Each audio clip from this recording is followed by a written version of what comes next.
ትንሽ እንሳቅ አንዳንድ ፈን የሆኑ ነገሮችን ወደ እናንተ የምናቀርብ ይሆናል። እንዴት አላችሁ? እንዴት ዋላችሁ? እንዴት አመሻችሁ? እንዴት አደራችሁ?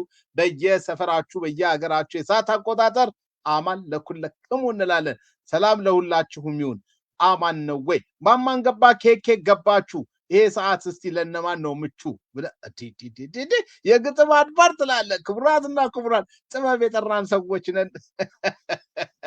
ጥበብ ስል ምን ትዝ አለኝ ብዬ ዛሬ በሳቅ ቀናችንን ከምንጀምርበት አንዱ ወዳጃችን አዶናይ የለቀቃትን አንድ ሙዚቃ ሰማችሁልኝ? ሊለቅ ነው አሉ። በቅርቡ ሙዚቃ ሊለቅ ነው።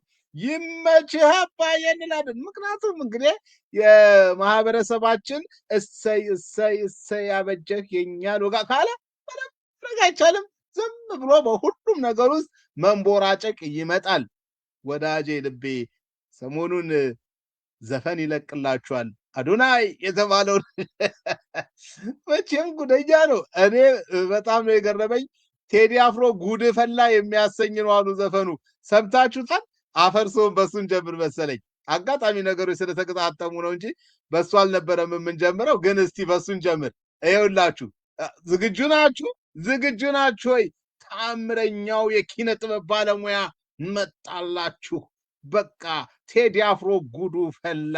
ከዚህ በኋላ የሙዚቃው ንጉስ እነሆ ይህ ልጅ ነው ብለን እንበል እንዴ?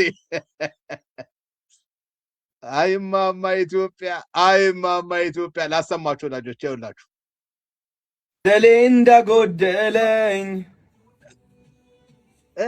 የገባኝ ከረፈደ፣ እሺ ጥፋቴ ቢያሳጣኝም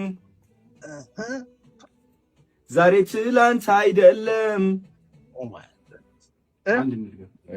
የበለጠ ጫውልበን አይ ስሜት ስጠው። ቃሉን ባታሰብ አሪፍ ነው። ስሜቱ ላይ ፎከስ ዳር እሺ በደል አይ ጉድሽ በላ ኪነ ጥበብ። ክቡራትና ክቡራን ወዳጆች በቀጣዩ ዓመት በእርግጠኝነት የምርጥ ነጠላ ዜማ አሸናፊ ሆኖ ይህ ልጅ እንደሚሸለም ምንም ጥርጥር የለውም። ይመች ነው እንግዲህ አባዬ። መሞከር ክፋት የለውም። እውነቱን ለመናገር ሙከራ ክፋት የለውም። ነገር ግን ከሙከራ በፊት ልምምድ ይቀድማል። ራስን ማሰልጠን ይቀድማል። ነገሩን ለማወቅ መጣር መሞከር ይቀድማል። ለትምህርት፣ ለእውቀት፣ ለግንዛቤ ቅድሚያ መስጠት ይቀድማል ለማለት ያክል ነው እንጂ ይህንን ልጅ ለማጣጣልም ዲስከሬጅ ለማድረግ አይደለም። በርታ። የሙዚቃ ፍላጎት ካለ ልትችል ትችላለህ። መሞከር ክፋት የለውም። ነገር ግን ለእውቀት፣ ለግንዛቤ፣ ለትምህርት ቅድሚያ ይሰጥ።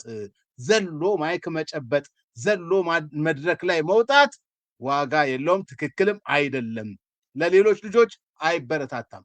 መጀመሪያ ሰልጥኑ፣ ትምህርት ቅሰሙ፣ እውቀት አግኙ። የሚቀድመው እሱ ነው አባዬ።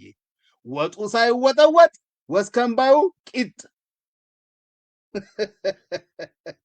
እንዲህ ነው እየሆነ ያለው ለማለት ነው። ክቡራት